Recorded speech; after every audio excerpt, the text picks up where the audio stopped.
minutes till destination. I'll be right with you. Hi, I'm the Space Quest historian, and welcome back to the lovely Arcade. No one's entirely sure on the pronunciation of that still, but we do have a little under 4.5 minutes to go now. So maybe we should do this right and hit power button, and then, well, actually we should just pull the thruster out. There we go. Yes, Arcada starts to shaka. And then it goes boom. Which is what spaceships do when they explode. They literally just go boom. And now we do not press the center button. Clever as it was, we press the auto nav button and things occur. Ooh, Kerona. In pretty psychedelic patterns, no less. Oh, the colors. Oh, the swirliness. Oh, the marching music. Yes, and here we go. The theme music actually plays in the correct key now and everything. Although you gotta wonder about the stationary triangles and the odd, I don't know, light blue glow around the ship, but hey, I'll take it. Maybe it's the shield. It's the heat shield, because I don't recall seeing it. Ooh, oh, that is not a good landing. I was going to say, I don't recall seeing it in this close-up, although kind of, a little. But anyway, thank you for flying Arcada Getaway Podlines. It's nearly been a pleasure serving you. Tell a friend if you've got one. And the survival kit seems to have disappeared somehow. This is unpleasant in so many ways. Ah, there it is, lying on the bottom of Lickhaft. Here you go. The rugged landing liberated the survival kit from its mounting fixture. I think I'll have it. I think we're gonna need it. Also, does anyone see the glass shard on the floor of the desert? Ground of the desert? Floor of the desert? You do say floor of the desert, don't you? Shut up. Yes, here it is. A chunk of the highly reflective windscreen rests on the sand at the front of the pod. It's not pseudomorphed windshield glass, but it might as well have been. It, along with your teeth, was jarred loose as a result of the landing's impact. Actually, is it? The pod's windshield is cracked beyond repair. The built-in Plasti-Seal film between the glass layers managed to keep the shield in place with one minor exception, despite the shocks from the landing, if that's what you want to call it. Now, this apparently is not where the triple morphed pseudo-windshield glassy thing comes from. We are now carrying a sharp, deadly object. Fun. And here it is! Right? Is that really? Yeah, it's that highly reflective piece of broken cockpit glass. The inventory icons are gigantic, first of all, and also very oddly drawn. In fact, I think this part of the game is where that 50s B-movie feel starts to really creep in. It's going to creep in a big way once we get to the Deltor, but this bit has a very B-movie feel, right down to the color scheme. Hang on, I'll show. I'm just going to open the survival kit. Upon opening the survival kit, you discover a Xenon army knife and a canister of dehydrated water. I mean, look at this fucking thing, too. And that looks like it folds, like you can crumble it up like a piece of tinfoil or something. I don't know. I'm sure it was a very talented artist who drew these inventory items, and I also don't really think he followed directions very closely. Anyway, it's a Xenon army knife. Look at the color scheme here. I mean, the turquoise hues and the very reddish brown sand, and the moon loitering about the horizon is the second and closest moon of Kerona. It is much less hospitable than the sphere you presently roam, which is saying a bit. Actually, let's explore in a couple of distances, because I want to see if that asteroid plunging from the sky's Easter egg is still in this game. Well, first of all, let's go and meet our bestest friend. And there he is. It wasn't even him I was referring to. I forgot. He just sort of pokes his head up and goes, "You're gonna see a lot of me later, sandwormy bastard." All right. Dum-da. There he is! Whoa! Those big guys pack a powerful appetite. Did you feel the way that thing just chomped right through your skeletal system? That had to hurt. The grill burps in solitary satisfaction. He doesn't often get nice warm meals like you. Alright. Well, glaring obvious oversight in this game is the hole that you can look in, I believe. Yes, you're very scary. It should be over here somewhere, like on the side of the skeletal structure here. It's very hard clicking all the way in the bottom of the screen when you're playing this in a window. Anyway, I think that this chasm is what the downstairs alien spews you out of, but it's not the chasm you're supposed to, crawl in and then have your bones spat out, back out. Although this plant, oddly enough, grows in isolated spots in this inhospitable environment, and I shall indeed have it. You snag a small cluster of leaves from the gooey plant, and then, ew, nice bit of custom animation. There's nice rotoscoping going on. Ew, god dang it. That stuff sticks worse than fortnight-old undergarments. It's a good thing your gloves are Tefloid coated. Any minute now, we're gonna get a visit from everyone's favorite old chum, the Sarian Spider Droid, but hopefully I can make it to the screen where the asteroid's supposed to land. Again, if you're playing this in DOSBox and don't have your cycles tuned just right, then this bit is also quite hellish. Because the Sarian Spider Droid is, of course, on a timer as well, and will appear pretty much when you touch down. The timer starts, I believe, when you enter the screen to the left. When you started the skeletal remains, that's when the timer starts, and he shows up very quickly indeed. So many things to look at here. Don't worry, we'll get there. Oh, here he comes. Out of the corner of your eye, you spot an object hurtling from the greenish atmosphere towards the parched surface you currently occupy. Whee! Oh, there he is. Do you think we can get past him? Oh, we'll fucking find out. Rats! If the eyes don't deceive, that's a Sarian Spider Droid. They must have detected the escape pod leaving the Arcada. The Spider Droid must have been sent along to settle any unfinished business. After the jarring impact, small panels open through which legs sprout. You recall reading in an old issue of Space Piston magazine that this droid was designed to seek out organic life forms and self-destruct when close proximity to the target has been achieved. What a pleasant little character he is. He's gonna keep following me, isn't he? Oh, jeez! Well, we got snagged by the grill instead. Correct me if I'm wrong, but this is the screen you're supposed to go to, isn't it? Actually, I think it's the screen further down. But no, it would appear no asteroid death in this one.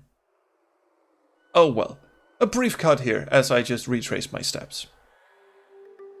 The thing that struck me when I just passed this room was this thing. Erosion has drilled a small hole into the side of the section of vertebrae. What could be in there? I may have misspoken. I believe there might be that hole that spits you back out. Let's give it a shot. Cautiously, you decide to investigate further. Oh, yeah, I completely forgot that was there. Oh.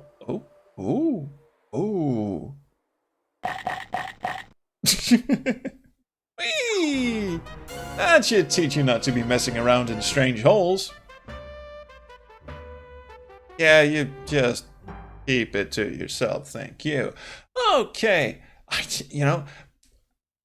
there's a vague recollection in my head that, yes, it is supposed to be in the VGA version, but I will confess, as a kid playing this, I didn't find it, over on the side where it is in the EGA version, like the screen you walk into, so I just assumed it wasn't there at all. But there it fucking is. But I do seem to recall having read somewhere, possibly on the virtual broom closet, that is a possible death. Maybe that would be JC's The Many Deaths of Roger Wilco's site. So vague recollection that it was there, but I had forgotten. All right, let's do this the right way. Now let's actually get somewhere in this desert heap. We shall exit here and climb up here, and this time I think I'm gonna show you both ways of exterminating the Spider Droid, who should be making an appearance any second now. Two things that are good about running this game in ScumVM, or with cycles set to absolute premium, is one, the Spider Droid appears not instantaneously, and second, Roger's thirst, which is, also an issue, is not as frequent. Ooh, jiggly, jiggly. I'd say that the widening of those cracks is an excellent indication that this thing is not a truly stable unit. And don't you hate the way it makes your brain bounce around like a handball in all that spare cranial space? Jesus, really packing on the insults here, I like that. Yes, out of the corner of your eye, Spider Droidy approacheth. He can land on any screen he wants to. It is a timer thing. It does the same thing in the EGA version. Rats, indeed. There you go. Just have a look at him. Or he can fuck right off, I guess. Okay, I'll have a look at him later. Anyway, we're gonna do both. We're gonna drop a rock on his ace, and we're gonna feed him to the grill. I wish that was an option, really. Sadly, it's not. Yeah, we're gonna feed him to the Orat as well. But first, let us descend a lot. Hello. Well, it looks interesting, although hard to tell from where you're standing. It may be a sign. If you got closer, maybe you could read it. What about these? A wide selection of skeletal accessories await your perusal. Vertebrae, ribs, and who knows what else rest upon the Keronian soil. The average height of the structure looks to be at least 7 meters. Good thing you didn't meet this thing in its heyday. Actually, these are not skeletal remains in the original EGA version. It's sort of retroactively agreed that it is, but really it's just, a sort of desert-y structure. It's more rocky outcropping kind of thing in the original EGA version, whereas as in this, it is most definitely something gigantic that died. Anyway, long story short, off we fuck. Or down we fuck, I guess. Yay! What's the deal here? That elevator doesn't lower. It sucks. Also one of my favorite lines in the game. Remember that rock that's very hard to see in this screen? Well, here it is slightly less hard to see. Here we go. The stalagmite has obviously been broken loose previously and set back in place. The being responsible, most likely your Keronian counterpart, tried to fool everyone else by using some sticky gunk to hold it together. Like that would actually fool anyone. Intriguing, alluding to the fact that there are settlers here somewhere. You flex those incredible muscles you wish you had, but you're barely able to snap loose the previously fractured stalagmite tip. And the jiggly goo thing is probably the plants that we picked. It is certainly the plants that we picked up on top. Can't look at it anymore. It looks like your standard run-of-the-mill pneumatic transport. This particular model only descends, however, and it's not a pleasant ride, which means that if we did not pick up the glass shard, we are stuckly-fuckly. However, this is what appears to be. This is one end of what appears to be a large cavern. The only way to go is to the left. To the left is where we will go indeed. Now, the cavern here, someone, possibly Josh Mandel, or at least the people who were in charge of the fun department. Hello! Speaking of fun, here it comes.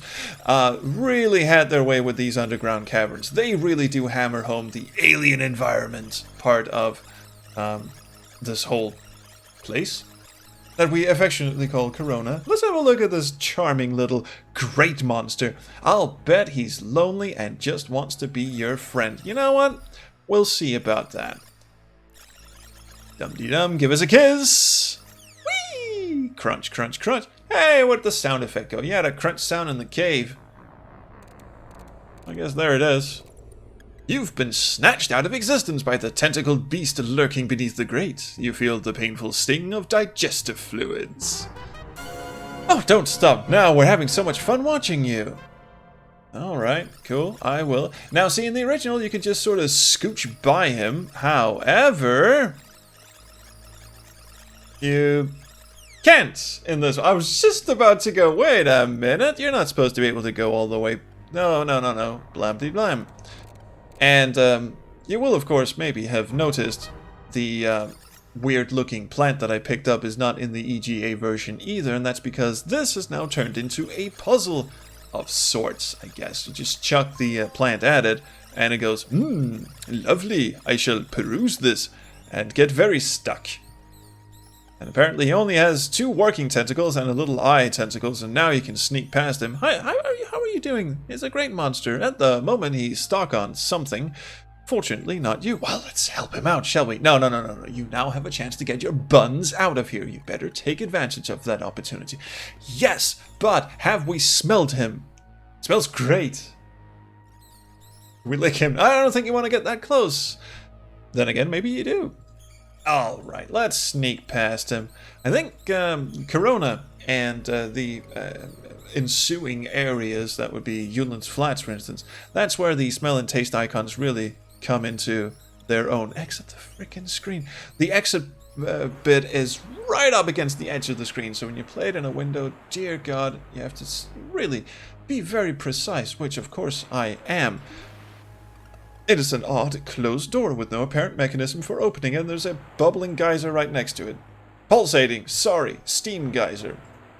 Well, shovety, shove. Plonk. He did that in a very kind of way. Ah, and here comes fun. Now, when I said people really had their rocks off doing the scenery down here, I meant it. Now, you will pardon the very bad impersonations coming up from yours truly. Let's take this slow. Let's have a bit of build-up, for instance. Oh, sorry, excuse me. Yeah, that's more build-up than I had imagined, but yes, let's walk into the room and have a look. Gaze intently at the greenish pool of liquid, the first real sign of moisture on the planet. The pool seems to have no bottom. The gentle dripping has a soothing effect on your frazzled nerve. A small plume of mist rises as each drop hits the pool's surface, which should be a warning sign, but gob-dag-nabbit, we're gonna have a drink anyway. Glub glub. Yum yum, you lean over to drink from the tempting pool of liquid. As your lips touch the fluid, you feel a pain which could be likened to kissing a lit rocket nozzle. Now you know what they mean when they say, don't drink the water. Blop. Oh no. That's right, you have no head! That darn pool must be filled with acid. You obviously can't go on living that way. Now, I wanted to show you this because this is not the impersonation I'm referring to. This is, lifted from Space Quest 3, but it was such a cool image that they reused it here. Just painted the lava green, and there we fucking go. Love that. I believe if you try to touch it is where the impersonations come in. Here you go. Well, Scott, looks like Roger's done that again. Sure does, Mark. Let's run that again with the aid of our new How He Blew It cam and chalkboard. Incidentally, these text boxes auto-clear, so if I'm pausing lengthy. I have to say that carefully, Mark. Every time we mention something with a trademark or copyright, the lawyers come out to feed. Instant replay! Now this is where Roger makes the fatal move. And we can all see the result of that mistake. I don't know about you, Scott. Personally, I like to know exactly what I'm messing with before I actually mess with it. I guess you'll know better next time. Ouch! Sure, you've died a few deaths before, but this one really burns you. Planets are depending on you. Seeing you do stuff like this is definitely making them nervous. Alright, now I love the fact that they've actually got running commentary with chalkboard and everything. Of course you don't do anything with the pool of acid, it is just there to F with your A, or H. But there's more fun to be had. The beams seem to form some sort of electronic barrier across the path. Why, I'm sure they're harmless!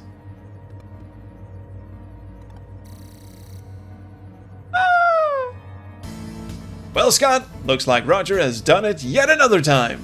It sure seems that way. For those who might have missed that last move by Roger, or if, like me, you just want to have another look at it, let's roll it again. Instant replay! Blah, blah. We gotta give some high marks for truly fine execution. We'll have to give it a strong 9.8. I found quite a number of forms to transform yourself into. This is the first time you've been wafer style. I don't know what's going on with the MT32 emulation. It's added a lot of reverb, but gift horse and everything. Also, these have stopped moving when you restore the cape, but I mean, they're supposed to color cycle. Oh, the beams seem to form some sort of electronic barrier across the path. Well, that is exactly what the glass shard is for. Dum-dee-dum. Those are also supposed to color cycle quite a bit more than they are right now. But boom, anyway. You have quite cleverly turned the beam upon itself, frying and fusing it into a state of inoperability. And they just gave another explosion sound for the absolute hell of it. Okie dokie. Well, this next bit is exactly as in the EGA version, and by that I mean we have to navigate these acid droppy things, and I'm going to save my game because it's not as easy as you might think. This is an upper pathway in a slightly smaller chamber of the underground complex. Near the middle section of the path, the acid drops have formed a pattern of little holes. No, it's not a dot-to-dot puzzle. Why would you assume that it was?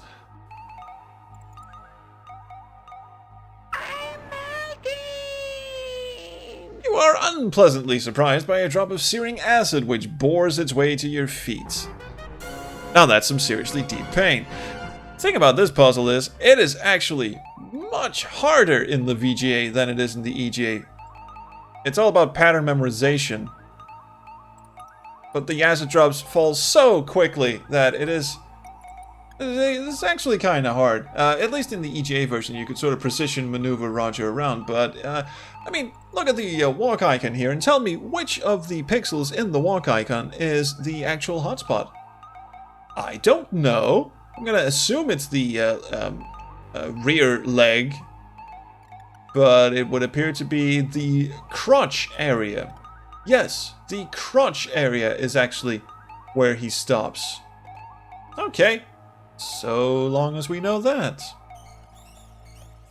And we're almost near the alien thingamajiggy, but of course what we probably should do is turn on the gizmoid over here, switching the gadget on. Otherwise he's going to make very little sense to us and speak in absolute gobbledygook that I have no intention of replicating with my human voice. As soon as you enter the room, you find yourself surrounded by darkness. Suddenly you become aware of the fact that you cannot move or speak. A strange unknown force has taken over. I don't really explain how they do that, but okay. A massive holographic image appears before you. A bit less friendly than it was in the original, I believe. It begins to speak. So, you have found your way to my hollow chamber. Fortunately, there is much more to you than meets the eye. I am Claymation. I have been monitoring your travels on our planet. It appears that you are up the proverbial estuary without a means of locomotion. In other words, you're on the Leather Express, slapping the dogs, pounding the sand. You'd kill for a fine ride. Also, up Shit's Creek without a paddle. You are obviously in need of transportation. You turn into Yuri from Doki Doki. Let us see if you are worthy of our assistance. Yes? Fancy nostril peasant? On the surface lives a beast called Orat. He proves to be a bit of an annoyance on occasion. Dispose of him and bring back evidence of your conquest. Only then will I deal with your plight. Good luck, strange one. Bring me the evidence of the beast Orat's demise and we'll talk. Yeah, we'll have a chat, won't we? With that, you find yourself transported back to the surface.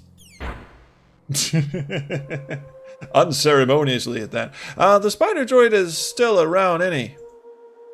I think he is. So, what should we do first? Should we drop the hammer on him? I think we should drop the hammer on him. Oh, there he is! Hi!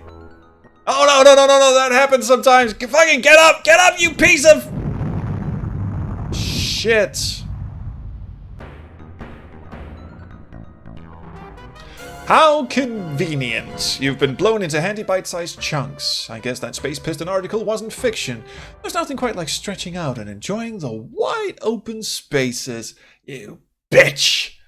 That is such a dick move. Yeah, he will actually stumble on this screen over that dune. Oh, god damn it, we're all the way back here. Pardon me for a moment. Alright, let's do this again. Don't trip, asshole.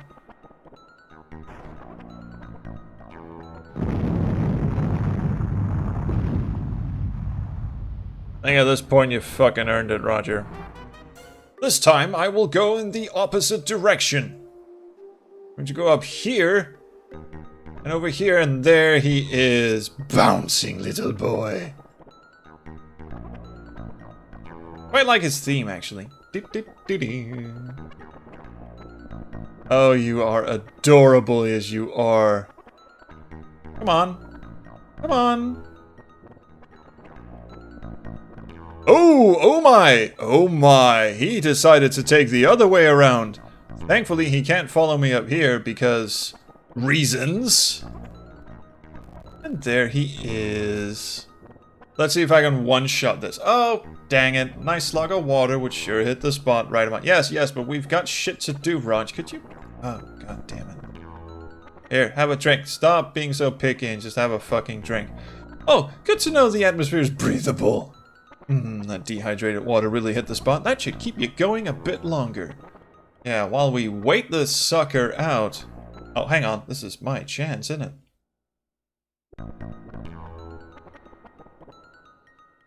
Come on, boy. Here you go. First try! I know I edited that, but honestly, that was the first try. It was not known that you are a master of the protrusion toss. That was a fine effort, yes, but was it really the finest effort we could muster? I think we can do better. Come here, droidy poo. Droidy poo. Hello. Nice juicy janitor. Come and get it. Seriously. Come and get it. I'm over here. Fine, I guess I'll go and find him. Hey, poo bird. Where'd you fucking hobble off to?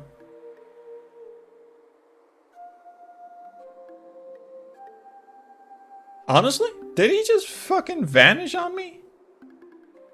This is a mighty peculiar Spider Droid. But he ups and fucking disappears. Hello? Hello? Oh, there he is! What the fuck are you doing up there? Hi. The spider is quite relentless in his pursuit of organic beings. Not really, he's going the fucking wrong way. Your quandary is that, to the best of your knowledge, you are the only one in the area fitting that description. Well, he's going the wrong way. Over here! Over here! Hey! Honestly, are you fucking dense? There he is.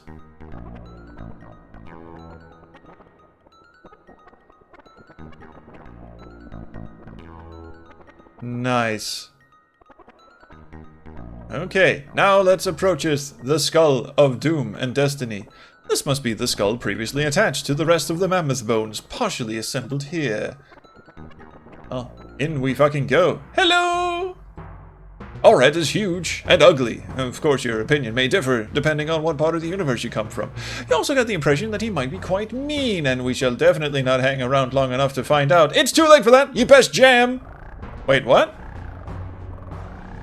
I was gonna hide behind the rock. And the Spider Droid pissed off as well. What just happened?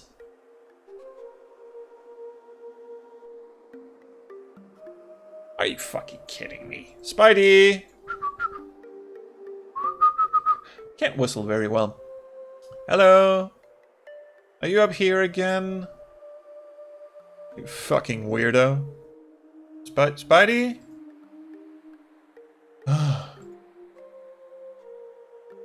You know, when you want him around, he's nowhere to be found. Well, pardon me for saying, but that's just rude. Come over here and try to kill me, please. Oh, there you... What the hell are you doing up there? Don't fall. Don't fall. This is the screen on which falling occurs. But I think we're safe.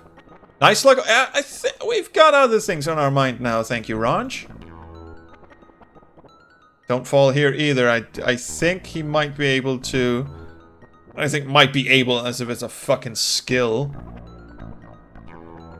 There we go. Now, let's not look at the Oret. Let's just go off and hide. Here we go. Dum da da! Success! Finally! You shiver at the sight of the Spider Droid entering the cave on its spindly legs. The cold metallic body searches for something to get up close and personal with. This could be interesting. Oh, they're gonna be best friends. There you go. Now that was cool. That killed 2 problems with no stones. Because you could also chuck the dehydrated water at Oret, but let's not do that. Let's instead examine this gleaming chunk of Oret's anatomy is only visible proof that Oret ever existed. After that explosion, it's amazing there's that much left. Well, gosh darn it.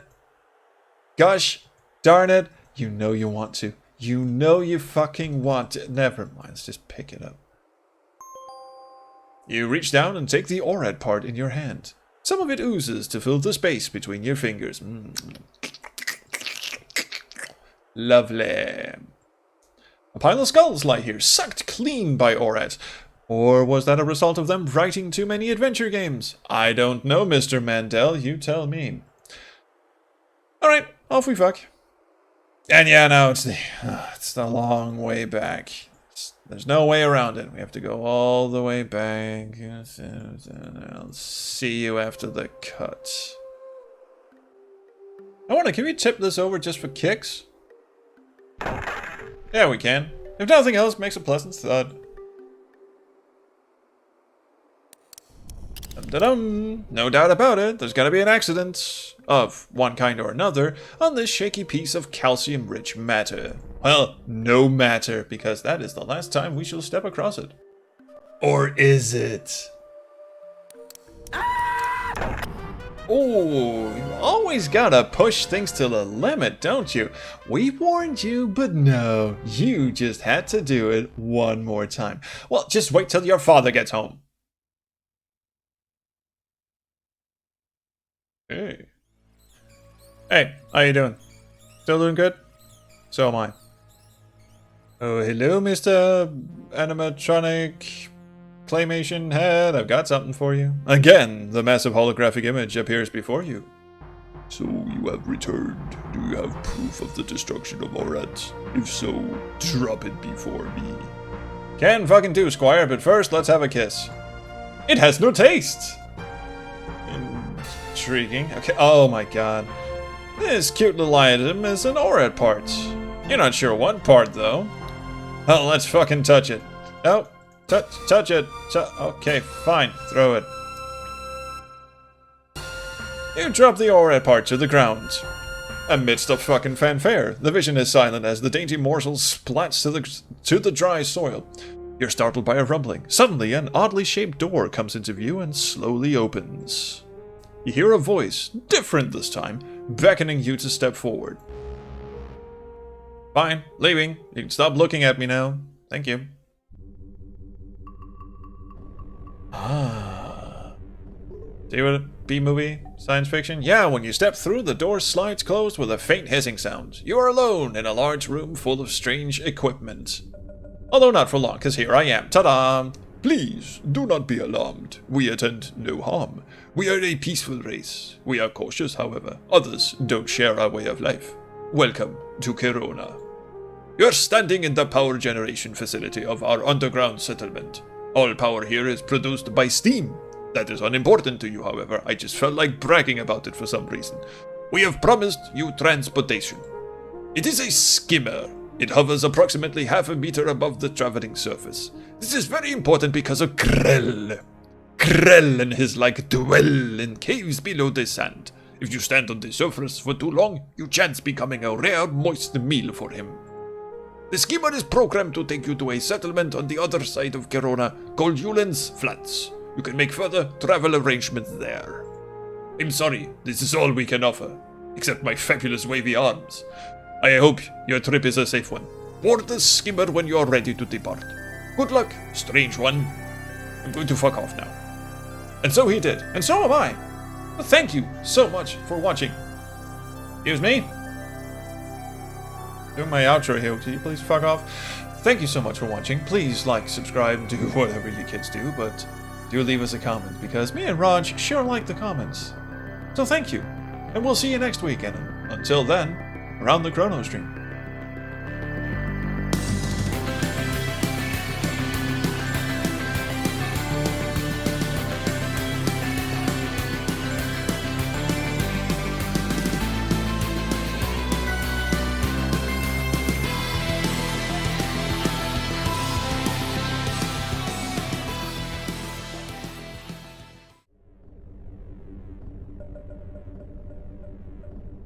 He's got a wrench, and he knows how to use it.